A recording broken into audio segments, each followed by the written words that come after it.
মোথাবাড়ি থানার অন্তর্গত বাবলা কমলপুর এলাকার ধর্ষণকাণ্ডের মূল অভিযুক্তকে গ্রেফতার করে মালদা জেলা আদালতে পেশ করল মোথাবাড়ি থানার পুলিশ। জানা গেছে মহরমের দিন সবাই লাঠি খেলা দেখতে ব্যস্ত ছিলেন। ওই সময় বাড়ি ফাঁকা পেয়ে অভিযুক্ত ওই শিশুটিকে পেয়ারার লোভ দেখিয়ে পাশের এক বাড়িতে ভাঙা ঘরে নিয়ে যায়। তারপর শিশুটিকে ধর্ষণ করে বলেই অভিযোগ।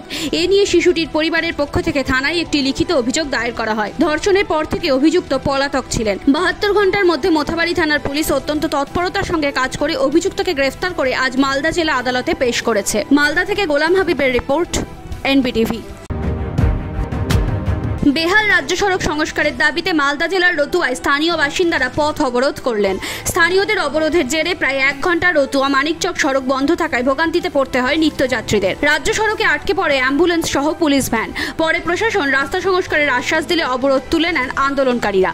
রতুয়া তারাশহর মোড় থেকে রতুয়া ব্লক অফিস পর্যন্ত গেটের রাস্তা দীর্ঘদিন ধরে বেহাল অবস্থায় থাকায় সড়কটি চলাচলের অযোগ্য হয়ে পড়েছে। রাস্তার মধ্যে বড় বড় গর্ত হয়ে যাওয়ায় বর্ষায় মানুষের বিপত্তির শেষ থাকে না। দীর্ঘদিন ধরে সড়ক সংস্কারের দাবি জানিয়েও আসলেই কাজের কাজ কিছুই হয়নি। এর প্রতিবাদে বুধবার রাজ্য সড়ক অবরোধ করেন এলাকার বাসিন্দারা। শেষ পর্যন্ত প্রশাসনের আশ্বাসে অবরোধ তুলে নেন আন্দোলনকারীরা। অবিলম্বে সড়ক সংস্কারের উদ্যোগ না নিলে লাগাতার অবরোধের হুঁশিয়ারি দিয়েছেন স্থানীয় বাসিন্দারা। রতুয়া 1 নম্বর ব্লকের বিডিও রাকেশ টোপ্প জানান, বিষয়টি গুরুত্ব দিয়ে বিবেচনা করে খুব তাড়াতাড়ি সড়ক সংস্কারের কাজ করা হবে। একটি মাইক সাউন্ড সিস্টেমের দোকানে প্রবেশ করে প্রায় 30,000 টাকা চুরি করে চম্পট দিলেন এক মহিলা। চুরি করার দৃশ্য ধরা পড়ল ওই দোকানে সিসিটিভি ক্যামেরায়। ঘটনাটি ঘটেছে রঘুনাথগঞ্জ 2 নম্বর ব্লকের চোদকমল অঞ্চলের ওসমানপুর গ্রামে। এই ঘটনায় ব্যাপক চাঞ্চল্য ছড়িয়েছে এলাকায়। বিষয়টি নিয়ে জঙ্গিপুর পুলিশ ফাঁড়িতে অভিযোগ জমা করেছেন সেই দোকানের মালিক। ইতিমধ্যেই ঘটনার তদন্ত শুরু করেছে পুলিশ। দিন আমার দোকান থেকে অনেক টাকা চুরি হয়েছে, 30,000 টাকা মতো চুরি হয়েছে। তো একটা মহিলা হয়ে চুরি করে গেছে, এটা আমার খুবই হয়েছে ব্যাপার, যে দুর্ঘটনা কোনো ঘটায়নি। হ্যাঁ, এটাই ডয়ার আর এটাই চেয়ার, এখানেই বসে চুরি করেছে, বুঝতে পারলেন?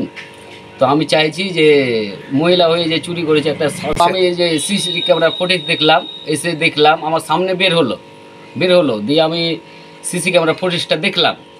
দেখার পর দেখছি যে হ্যাঁ, আমার এই ডয়ার থেকেই সব মিনিব্যাগ টিনিব্যাগ সব নিয়েছে।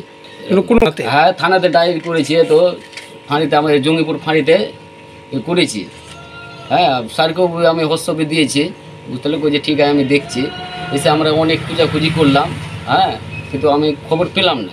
কবে ঘটেছে ঘটনাটি? ওটা 23 তারিখ 2:20 দিকে, টাইম 2:20 দিকে ঘটেছে। কি চাইছেন এখন? চাইছি যে পরে আমার দোকানে হয়েছে, পরবর্তীতে অন্য কাউরের বাদ থেকে কোনো দোকানে এরকম ঘটনা না ঘটে, ওটাই চাইছি যে ওই যে শাস্তি পাই জানে। কিভাবে ঘটলো?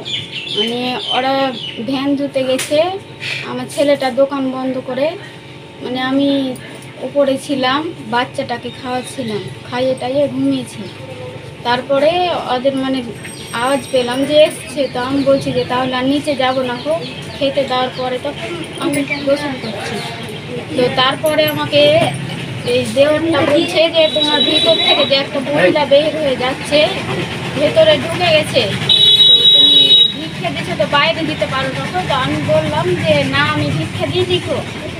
তারপরে ও গোসল করতে চলে গেল, আর আমিও পরে গেলাম। তো আমার ছেলেকে বলছি যে তোমার আব্বার মোবাইল চার্জে দেওয়া আছে, তো চার্জে দেওয়া আছে কি দেখো তো ওখানে আছে কিনা, কি মহিলাটা চুরি করে নিয়ে গেল মনে হয়। তো আমার ছেলেটা এসে দেখছে যে মোবাইলটা ওখানে চার্জে দেওয়া আছে।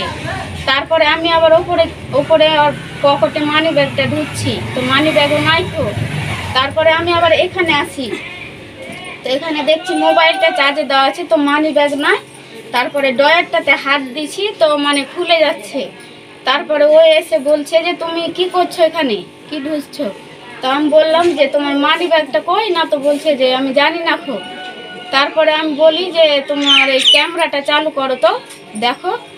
চালু করার পরে দেখছে তো হ্যাঁ, ওই চুরি করে গেছে মহিলাটা। কি চাইছেন এখন?